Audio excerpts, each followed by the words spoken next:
شمشیر مرتضی حضور مفکر اسلام. الحمد لولیہ والصلاة والسلام علی نبیہ محمد وآلہ واصحابہ اجمعین. اما بعد فقد قال اللہ تبارک وتعالی جل جلالہ في القرآن المجيد والفرقان الحميد. أعوذ بالله من الشيطان الرجيم. بسم الله الرحمن الرحيم. إنما يريد الله ليذهب عنكم الرجس أهل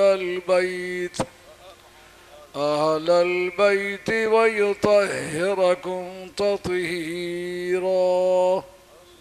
صدق الله مولانا العظيم وبلغنا رسوله النبي الكريم ونحن على ذلك من الشاهدين والشاكرين والحمد لله رب العالمين. الصلاة والسلام عليك يا سيدي يا رسول الله وعلى آلك وأصحابك يا حبيب الله. الصلاة والسلام عليك يا سيدي يا رسول الله وعلى آلك وأصحابك يا حبيب الله. الصلاة والسلام عليك يا سيدي يا رسول الله وعلى آلك وأصحابك يا حبيب الله. معزز علماء کرام، سادات اعظام، پیران طریقت اور ثنا خوانان رسول صلی اللہ علیہ وسلم، میرے دوستوں، پیارے بھائیوں، عرض خدمت یہ ہے، آج کے دعوت دہندہ جماعت اہل سنت کے کارکن ہیں. جماعت اہل سنت مذہبی صداقت کی بڑی نشانی ہے. حضور نے جس قوم کی ہدایت کی ضمانت دی ہے وہ اہل سنت والجماعت ہیں. سرکار کا فرمان ترمذی کی حدیث ہے کہ ستفترق امتی علی 73 فرقۃ،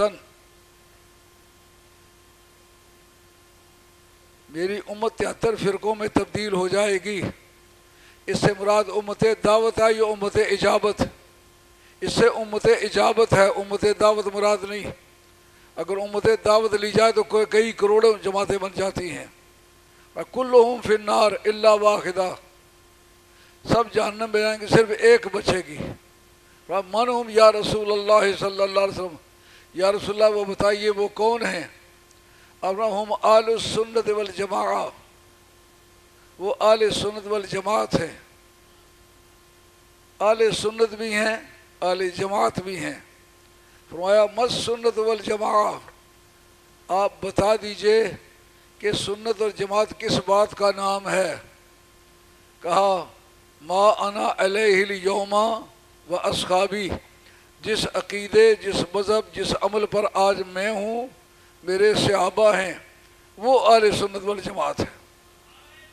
اس سے جو فوری طور پر نتیجہ نکلتا ہے وہ یہ ہے، اور میں امید کروں گا کہ یہ بات یاد بھی رکھیں گے، کہ جو عقیدہ صحابہ میں پایا گیا ہے اگر امت کے کسی فرد میں پایا جائے آپ اس کو گمراہ نہیں کہہ سکتے. بے شمار عقائد ہیں جن کو اہل سنت جانتے ہی نہیں ہیں، اور بلا وجہ کسی کو کبھی شیعہ، کبھی وہابی، کبھی کچھ کہتے ہیں۔ جو عقیدہ صحابہ میں ثابت ہو، اس عقیدے کے حامل کو آپ گمراہ نہیں کہہ سکتے، بلکہ یہ ہدایت کی ضمانت ہوگی۔ جس عقیدے پر میں ہوں اور میرے آل بیت ہیں، میرے صحابہ ہیں، وہ اہل سنت والجماعت ہے۔ اس لیے آج کی مجلس جو ہے یہ اطرت رسول کے عنوان پر ہے، تو اطرت رسول کے عنوان کو میں سنت رسول صلی اللہ علیہ وسلم اور اہل سنت والجماعت کے بیان سے انشاءاللہ ثابت کروں گا۔ بے شمار لوگوں کو مجھ سے اختلاف ہے، مگر لطف کی بات یہ ہے کہ وہ اہل سنت کے جو تمام مضامین سے آشنا ہی نہیں ہیں۔ میں کہتا ہوں کہ جو بات میں نے اپنی کتابوں میں لکھی ہے، جہاں سے سورج نکلتا ہے وہاں سے شروع کرو، جہاں ڈوبتا ہے وہاں تک چلے جاؤ، میرے سٹیٹس کا آدمی ہو، ان باتوں میں سے کسی پر ہاتھ رکھو، انشاءاللہ تعالیٰ اس کو اس سے جواب دوں گا کہ مزہ ہی آ جائے گا۔ ایسے اچھلنے کودنے سے کچھ نہیں بنتا۔ میں جانتا ہوں کون کتنے پانی میں ہے۔ اس وقت جتنے دانشوروں نے میرے خلاف باتیں لکھی ہیں، میں سمجھتا ہوں سوائے اس کے کہ انہوں نے اپنے آپ کو ننگا کیا ہے، بات کچھ نہیں کہہ سکے۔ بڑی ذمہ داری سے کہتا ہوں، یہ علماء کی محفل ہے، یہ عوام کی محفل نہیں، اہل علم کی محفل ہے۔ یہ جرت کرتے وقت بہت دل پہ ہاتھ رکھنا پڑتا ہے، مگر میں ببانگ دہل کہتا ہوں، جو باتیں میں نے لکھی ہیں اس پر ہاتھ رکھے کوئی، ماں کا لال بندہ میرے جوڑ کا ہو، میرے ساتھ بات کرے، جب بھی کرے، جہاں بھی کرے، جیسے بھی کرے، حاضر ہوں۔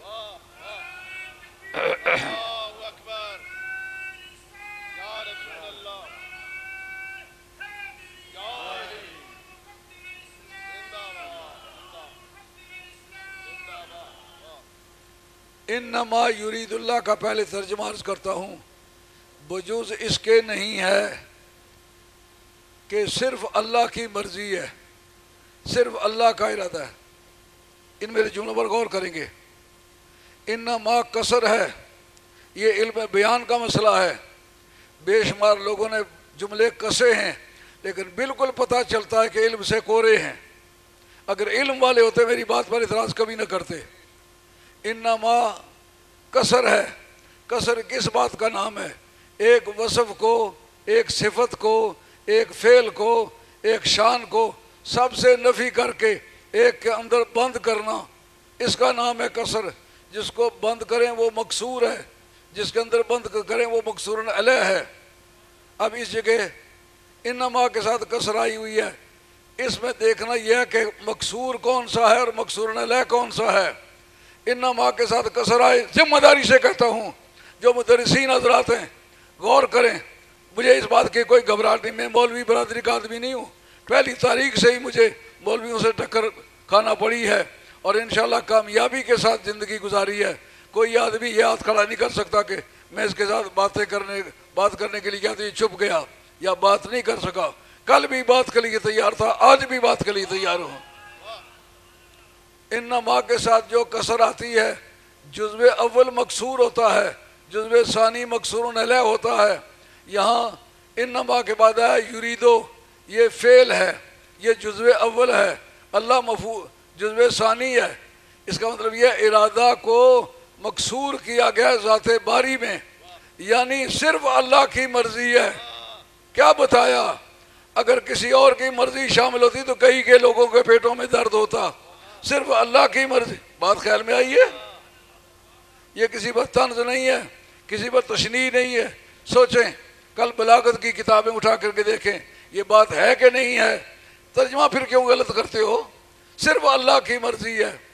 اس کا مطلب جب کسی کا خامد مر جائے، سہیلیاں آتی ہیں کہتے ہیں اللہ کی مرضی، باپ مر جائے کہتے ہیں اب کیا ابا فوت ہو گئے، اللہ کی مرضی۔ یار آل بیت اطہار کو تطہیر ملی، اللہ کی مرضی ہے۔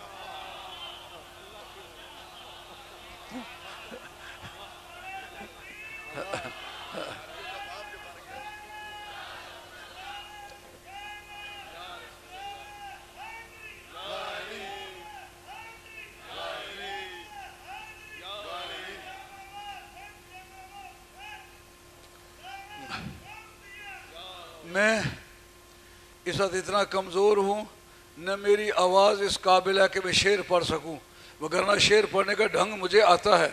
میں شعر و شاعری ایم اے میں پڑھاتا رہا ہوں مدت، اور بہت اچھی طرح جانتا ہوں کون سا شعر کس جگہ پیش ہونا چاہیے، کس شعر کا مضمون کیا ہے، بہت اچھی طرح یہ بات سمجھتا ہوں۔ 40 برس پڑھایا کو تو 4-10 دن نہیں پڑھایا، ایم اے کلاسز 40 برس پڑھائی ہیں، بہت اچھی طرح جانتا ہوں۔ جو بات میں کہتا ہوں درسیات کے نکات پر اس کو پرکھیں، یہ بات صحیح ہے کہ نہیں؟ رب کا یہ کہنا کہ صرف اللہ کی مرضی ہے، یاد رکھیں فضل کی 2 قسمیں ہیں، ایک فضل جزائی اور ایک ہے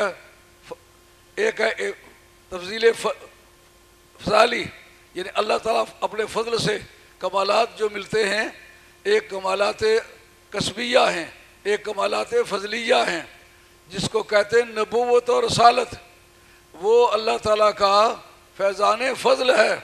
اگر کوئی آدمی یہ کہے کہ میں پہلے عبادت کرتا رہا، صوفی بنا، مجدد بنا، محقق بنا اور یہ مرتبے پائے، اس کے بعد رسول بنا، یہ کہتے ہی کافر ہے، کیونکہ یہ فضل جزائی نہیں ہے، یہ فضل عطائی ہے۔ جس قانون کے مطابق اللہ نے نبیوں کو نبی بنایا، اسی قانون کے ماتحت اہل بیت اطہار کو تطہیر عطا فرمائی، فرمایا مرضی ہے میری مرضی سے ایسا۔ یہ پتہ ہے کہاں کہا جایا کرتا ہے؟ جس جگہ انکویسچننگ اوبیڈینس ہو، قانون کہتا ہے انکویسچننگ اوبیڈینس، جس جگہ بلا چون و چرا بات ماننی ہو، اس جگہ کو کہہ سکتا میری مرضی رہی۔ یہاں رب کریم نے یہ بتایا کہ اگر تمہارے پیٹ میں درد ہے تو اس کو جانے دو، میری مرضی رہی، میں اپنی مرضی سے ان کو یہ فضیلت عطا فرمائی ہے۔ تو یہ فضل جزائی نہیں ہے، فضل عطائی ہے، اس کے لیے عمل کی شرط نہیں ہے۔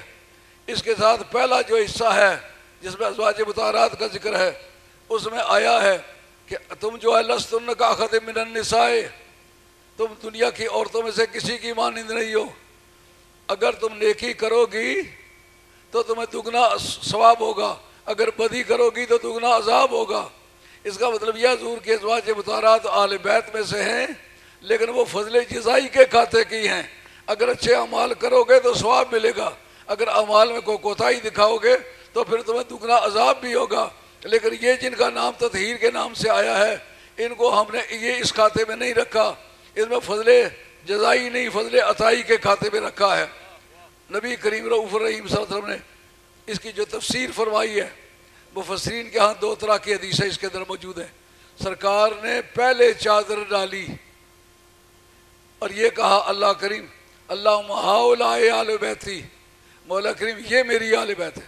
اس پر ایک قاعدہ نقل کرنے لگا بلاغیوں کا، دھیان کرو جتنے مدرسین حضرات بیٹھے ہوئے ہو، جس وقت مسند الیہ اس میں موصول ہو، اس وقت مسند کو موصول مسند الیہ کے ساتھ خصوصیت ہوتی ہے، جیسا کہ آپ دیکھیں اولئک علی ھدی من ربہم، اعلیٰ حضرت کہتے ہیں صرف وہی لوگ ہدایت پر ہیں، کیونکہ اس میں اشارہ مسند الیہ ہے، یہ وہی اس میں اشارہ اس جگہ بھی مسند الیہ ہے۔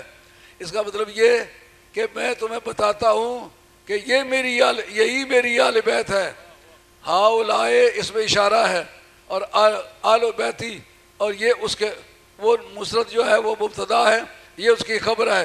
اس کا مطلب یہ ہے کہ آل بیت ہونے کو خصوصیت ہے ہؤلاء کے ساتھ، جو اس کھاتے میں ہیں وہی آل بیت ہیں۔ باقی اگر آل بیت ہے تو وہ اور کھاتے کے آل بیت ہے، اس جگہ آل بیت اور کھاتے کے آل بیت ہے۔ آ گئی بات خیال سے میں؟ اچھا، اس جگہ سرکار نے دھیان کرنا ہوگا، مولانا کتابیں بہت الٹ پلٹ کر لینا اور چیز ہے، فنی طور پر کسی چیز بات کو سمجھ لینا یہ اور چیز ہے، یہ بات یاد رکھنی پڑے گی۔ اس جگہ جو فرمایا یہ میری آل بیت ہے، اگر آیت نازل ہونے سے پہلے یہ بات کہی پھر کیا ہوگا؟ پھر یہ ہوگا شان نزول۔ شان نزول کا کیا مفہوم ہے؟ علماء کرام جو درسیات پڑھانے والے نوٹ کرو اس کو۔ شان نزول ایک ایسی چیز ہے، علامہ بدر الدین زرکشی آپ کی البرہان فی علوم القرآن اور جلد نمبر 1 صفحہ نمبر 22 اس کے اندر موجود ہے کہ جو شان نزول ہے اجماع امت کے ذریعے سے بھی اس مفہوم کو خارج نہیں کیا جا سکتا۔ اس کا مطلب اگر تم کسی کو یہ کہو اس کے اعمال اچھے نہیں اس لیے اہل بیت میں سے نہیں ہے، نہیں، تمہارا باپ بھی نکلا ہے قبر سے تو اس مفہوم کو تبدیل نہیں کر سکتا، کیونکہ یہ شان نزول میں شامل ہے۔ اگر شان نزول ہے اور جیسا کہ واقعتاً ہے تو اس کا مطلب حسن و حسین خاتون جنت المولا مرتضیٰ ان کی اولاد اس زمرے میں آئے گی۔ اور اگر یہ آیت نازل ہونے کے بعد سرکار نے چادر ڈالی اور یہ جملے کہے کہ یہ میری اہل بیت ہے، پھر یہ کیا ہوگا؟ یہ تفسیر ہوگی۔ اب صاحب تفسیر اگر کسی کو خاص کر لے، کوئی منع کرنے والا نہیں ہے، ساری دنیا اہل بیت ہو، لیکن سرکار ان کو خاص کر لے تو خود صاحب تفسیر میں تخصیص کر دے، دنیا کی کوئی طاقت اس کو روک سکتی نہیں۔ آئی بات خیال میں؟ ایسے گپیں مارنی آسان ہیں۔ اس جگہ ازواج مطہرات پر ایک بحث ہے۔ ابن بطال نے اپنی فتح الباری پہلے جو لکھی گئی وہ ابن بطال نے لکھی ہے، بخاری کی شرح ہے وہ بھی۔ یہ جو ابن حجر عسقلانی کی ہے یہ بات کی ہے، وہ پہلے کی ہے۔ اس ابن بطال نے کہا اس پر اجماع فقہا ہے کہ نبی پاک علیہ الصلوۃ والسلام کی ازواج مطہرات اہل بیت ہیں، مگر یہ اہل بیت تطہیر میں سے نہیں ہیں، یہ اہل بیت اطہار میں سے نہیں ہے، اہل بیت رضا میں سے نہیں ہے۔ کہتے اس وقت خاتون حضرت نبی کریم علیہ السلام اس گھر میں تھے، حضرت ام سلمہ رضی اللہ تعالیٰ عنہا کے گھر میں۔ بڑی قیمتی بات میرے ذہن میں آ رہی ہے، کافی توجہ سے سنیں گے تو بتاؤں گا، نہیں تو اب میں واہ کی دنیا سے گزر گیا ہوا ہوں، مجھے کوئی آرزو نہیں کہ مجھے وہ کہے بہت اچھا، واہ واسمان نعرے میں، لیکن یہ چاہوں گا کہ بیت کو سمجھ لو اس سے جس سے میں نے سمجھی ہوئی ہے کہ حضرت ام سلمہ اسے چادر پکڑ کے اپنا سر بیچ میں ڈالتی ہیں تو آپ نے فرمایا مکانہ کے، جہاں کھڑی ہے وہیں کھڑی رہو۔ یہ مکانہ کے اس میں فعل ہے، اتخذی مکانہ کے، جس جگہ ہے نا اس جگہ کھڑی رہے۔ اس جگہ کاٹ کے الو ہیں، وہ انگلینڈ میں ہوتے ہیں، شیخ الحدیث کہلاتے ہیں، حالانکہ حدیث پڑھی ہوئی بھی نہیں ہے، حدیث پڑھی ہوئی بھی نہیں ہے تو شیخ الحدیث کہلاتے ہیں، لیکن جس وقت اٹکل پچو مارتے یہ ان کے گواہ ہیں۔ یہ سید شمس الرحمان صاحب بہت اچھی طرح جانتا ہے، حدیث پڑھی ہوئی نہیں ہے، لکھتے وقت شیخ الحدیث، یہ جھوٹوں کے امام ہیں کہ نہیں؟ جس نے حدیث پڑھی ہوئی نہیں تو وہ شیخ الحدیث کہلاتا ہے، نہ پڑھی ہے نہ پڑھائی ہے۔ وہ کہتے ہیں کہ سرکار نے فرمایا کہ انت علی خیر، تو اچھائی سے ہے، اچھائی پر ہے، نیکی پر ہے۔ یہ بات سرکار نے ان سے کیوں کہی؟ انہوں نے اس کی وجہ بیان کی، انہوں نے کہا تو پہلے ہی سے ٹھیک ہے، اس وقت میں ان کو چادر میں ڈال رہا ہوں جن کی وہ کمی پوری کرنا چاہتا ہوں۔ میں نے کہا لاکھ لعنت ہے تیری اس توجیہ پر، اگر سرکار خود اس کے بیچ نہ ہوتے تو پھر یہ توجیہ قابل قبول تھی، اگر سرکار خود اس کے اندر موجود ہے تو پھر اس کا معنی یہ میں بھی اپنی بھی کمی پوری۔ بات سمجھ آئی نہیں آئی؟ آپ سے یہ پوچھنا کہ سمجھ آئی یا نہیں آئی ہے بے ادبی ہے، لیکن میرا ایک ذوق ہے، میں چونکہ 40 برس تک تدریس کی ہے، بات اختتام پر پہنچانے کے بعد پوچھتا ہوں سمجھ آئی کہ نہیں آئی۔ کئی مرتبہ بڑے بڑے لائق علماء کہتے نہیں جی نہیں سمجھ آئی، اس وقت مجھے پھر ایک مرتبہ پھر فائٹ کرنا پڑتی ہے۔ اتنی بات خیال شی میں آ گئی ہے کہ یہ توجیہ کرنا کہ تو پہلے ہی سے ٹھیک ہے، چادر میں ان کو ڈالتا ہوں جو اپنی اہل بیت میں شامل کرنا چاہتا ہوں۔ اگر سرکار اس چادر کے اندر پہلے سے موجود نہ ہوتے تو پھر یہ توجیہ صحیح تھی، جب خود بھی وہ موجود ہے تو اس کا مطلب یہ ہے یہ چادر کمی پوری کرنے کے لیے نہیں ہے، یہ درجات کو بلند کرنے کے لیے ہے۔ جس طرح میرا کوئی شریک نہیں، اس طرح ان کا کوئی شریک نہیں۔ آئی بات خاشی میں؟ اس سے آگے چلیے، حضرت نبی کریم علیہ الصلوۃ والسلام کی ذات بابرکات، انہوں نے جو کمالات ان کو عطا کیے، خدا نے عطا کیے، ان کی مثال ہی نہیں ملتی۔ مثلا حدیث نور ہے جس کو لایانی قسم کے مولوی کہتے ہیں، یہ حدیث موضوع ہے، اور لکھنے والا کون ہے؟ ابن جوزی۔ ابن جوزی کے بارے میں حضرت علامہ سیوطی لکھتے ہیں اپنی تدریب الراوی شرح تقریب النواوی صفحہ 228 پر، وہ کہتے ہیں جس جگہ ملا علی قاری حدیث کو ضعیف کہہ دے اعتبار نہیں کرنا چاہیے، ابن جوزی حدیث کو ضعیف کہہ دے اعتبار نہیں کرنا چاہیے، یہ دونوں غیر ذمہ دار آدمی ہیں، اس لیے یہ بات کہنا بالکل بے جا ہے۔ واقعہ یہ ہے 100 سے زیادہ راوی اس کے میں نے اکٹھے کیا حدیث نور پر. حدیث نور ہے کیا کہ یا سلمانو کنت انا و علی نورا بین یدی اللہ، اے علی، اے سلمان، میں اور علی دونوں نور تھے، دونوں نور تھے اللہ کی بارگاہ میں قبل ان یخلق آدم، قبل اس بات کے کہ اللہ تعالیٰ آدم علیہ السلام کو پیدا کرے.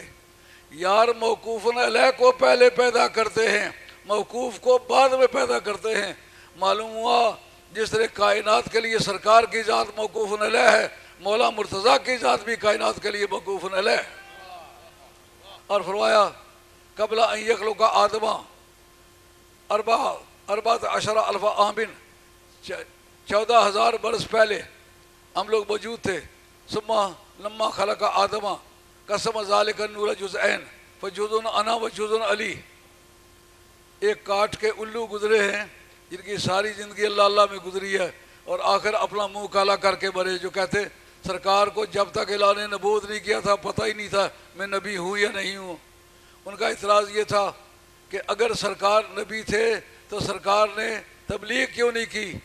لیکن بندہ نواز یہ بات یاد رکھنے کی ہے، علم عقائد کے بنیادی مسائل میں یہ بات موجود ہے کہ تبلیغ کرنا اس وقت واجب ہوتا ہے جب بعثت ہو.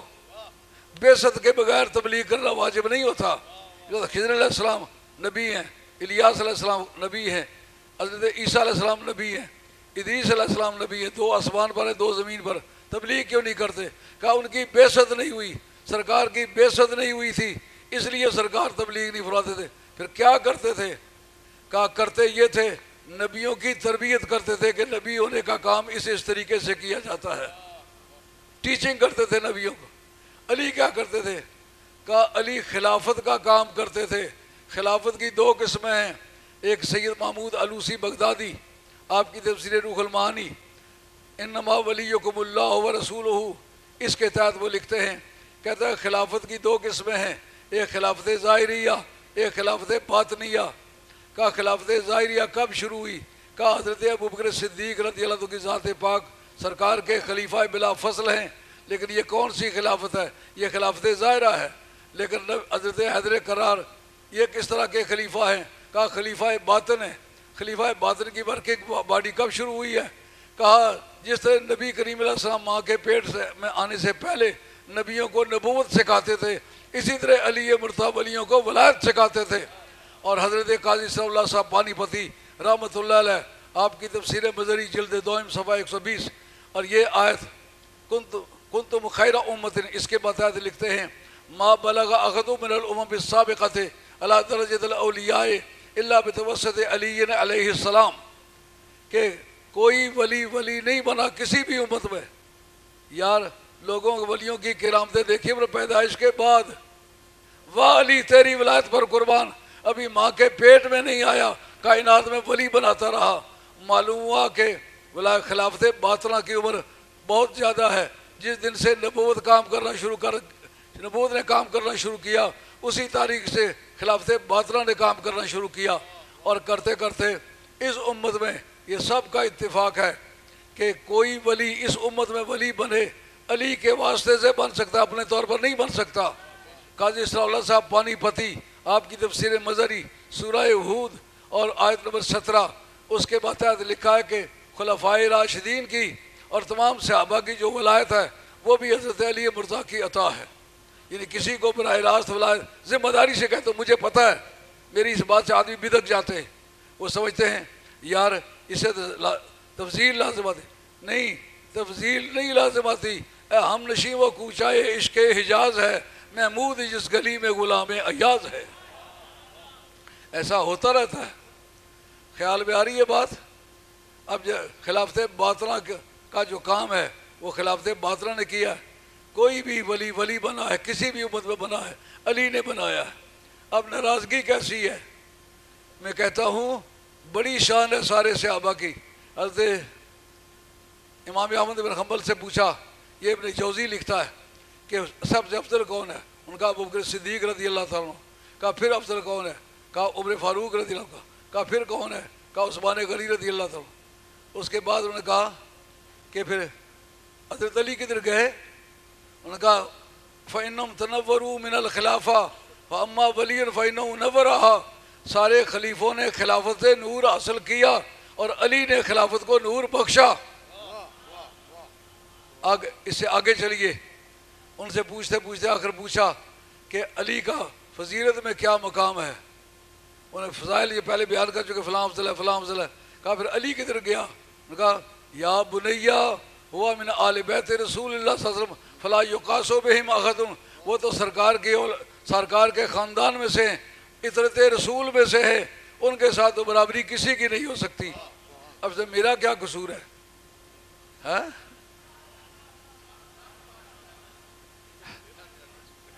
عمر گزری ہے اسی دشت کی سیاہی میں، اب ہمیں کوئی سکھانا چاہے تو مشکل کام ہوگا۔ اگر 40 برس تک درس نظامیہ مکمل پڑھایا ہے تو اس وقت میری نگاہ میں اس ملک میں تو شاید بابا بندیالوی صاحب رحمۃ اللہ علیہ کے بعد کسی نے درس نظامیہ 40 برس نہیں پڑھایا ہوگا۔ شاید اس ملک میں اکیلا آدمی ہوں جس نے 40 برس تک لگاتار درس نظامیہ پڑھایا۔ درس نظامیہ کے بغیر عالم نہیں بنتا۔ کوئی بی اے کر لے، ایم اے کر کے، ڈبل ایم اے کر لے، ماسٹر کر لے، پی ایچ ڈی کر لے، عالم نہیں بنتا۔ پی ایچ ڈی ایک چٹ کا نام ہے، ایک مضمون پر کچھ الفاظ لکھ لیتا ہے وہ پی ایچ ڈی ہو جاتا ہے، لیکن درس نظامیہ تو جناب سبھی کتابوں میں دسترس ہو اور قدرت ہو تو پھر وہ درس نظامیہ پڑھ سکتا ہے۔ پڑھانے کا کام تو خاصا مشکل کام ہے۔ خواجہ قمر الدین شالوی رحمۃ اللہ علیہ میرے استاد بھائی تھے، اور بدھو والے استاد پوری زندگی کسی شاگرد کی تعریف کرتے ہوئے نہیں سنے۔ ان کا غلام خان بھی میرا شاگرد ہے مگر انتہائی گند ذہن آدمی ہے، لیکن خواجہ قمر الدین شالوی رحمۃ اللہ علیہ مطلب کہہ لگے یہ محنتی بھی ہے، ذہین بھی ہے اور ادب والا بھی ہے۔ ان سے ملاقات کر کے مزہ آ جایا کرتا تھا۔ ان کی مجلس سے کم از کم سید ہونے کا مضمون سمجھ آیا۔ ایک مرتبہ کراچی میں سید مزمل شاہ صاحب بندیال شریف کے پڑھے ہوئے تھے، وہ نماز پڑھانے لگے صبح کی، بھول گئے۔ جب بھول گئے تو دوست آگے پیچھے دیکھنے لگے کہ ان کو کہیں نماز نہیں ہوئی۔ آپ کافی دیر تک گردن جھکا کے اسے سوچتے رہے تو فرمایا شاہ صاحب نماز میں بڑا مزہ آیا ہے، ایک مرتبہ پھر پڑھا دیں۔ دوستوں نے کہا کہ آپ نے یہ کیوں نہیں کہا کہ نماز نہیں ہوئی؟ انہوں نے کہا ایک سید کی نماز کو میں کہوں کہ نہیں ہوئی نہیں، دوبارہ پڑھ لینے میں عرض کوئی نہیں ہے، لیکن یہ بے ادبی یہ کام میں نہیں کرتا۔ اس طرح کا پیر کہ دربار عالیہ گولڑا شریف جس کے پاس دربار میں مرید بن کے کھڑا ہو، جلال پور شریف جس کے بارگاہ میں مرید بن کے کھڑا ہو، اللہ حضرت کے اسی طریقے سے اور جو چشتیہ کی گتیاں ہیں وہ مرید بن کے کھڑے ہوں، ان کا تو دماغ ہی کام نہ کرے۔ لیکن ہم نے دیکھا میرا بچہ چھوٹا سا تھا، خواجہ قمر الدین شالوی رحمۃ اللہ علیہ، اس کے پاؤں کو چھو کے اس نے اپنی داڑھی پر باندھ لیا، سمجھ آ گیا کہ اس نے سید ہونے کے معنی سمجھے۔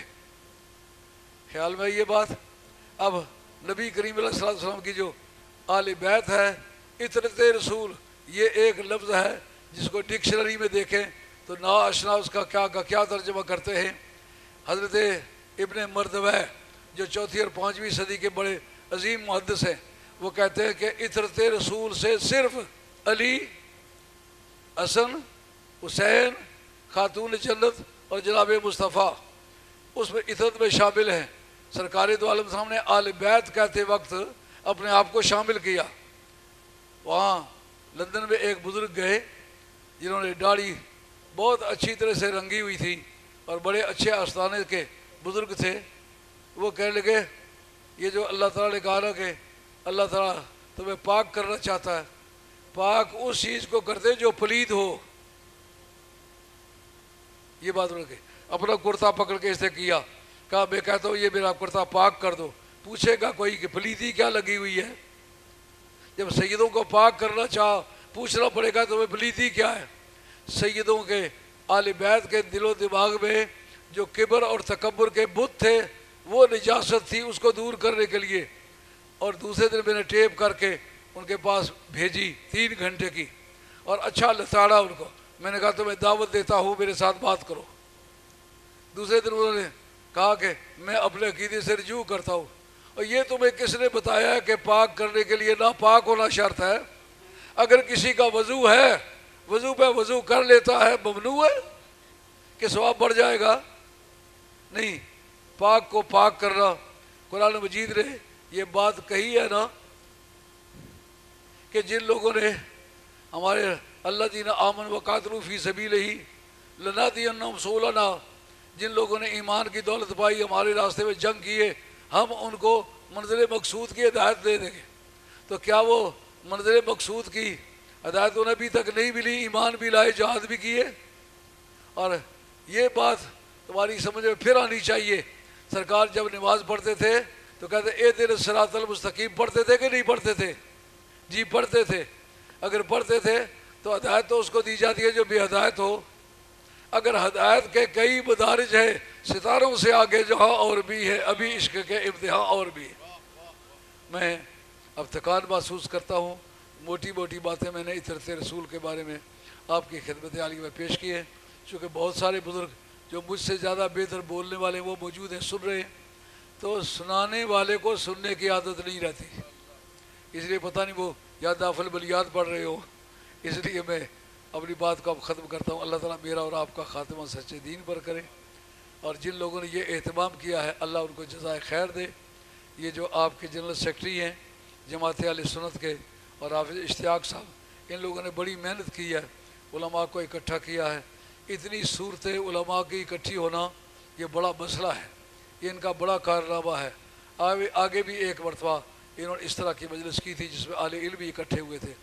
آپ کے اس مجلس میں درجنوں کے حساب سے پی ایچ ڈی ڈاکٹر موجود ہیں، درس نظامیہ کے فاضل موجود ہے، درس نظامیہ کے استاد موجود ہے۔ مگر جو باتیں میں نے کہی ہیں، اگر کوئی بزرگ مجھ سے بات کرنا چاہے تو میں ڈیرے پر چلتا ہوں، مہربانی کر کے آ جائے میرے ساتھ بات کرے، میں تیار ہوں۔ مجھے پتہ ہے میں مولویوں کی برادری میں سے نہیں ہوں، میں سید ہوں۔ تو مولویوں کا صرفہ کر جاتے، سیدوں کا صرفہ نہیں کرتے۔ وما علینا الا البلاغ المبین، وآخر دعوانا ان الحمد للہ رب العالمین۔ السلام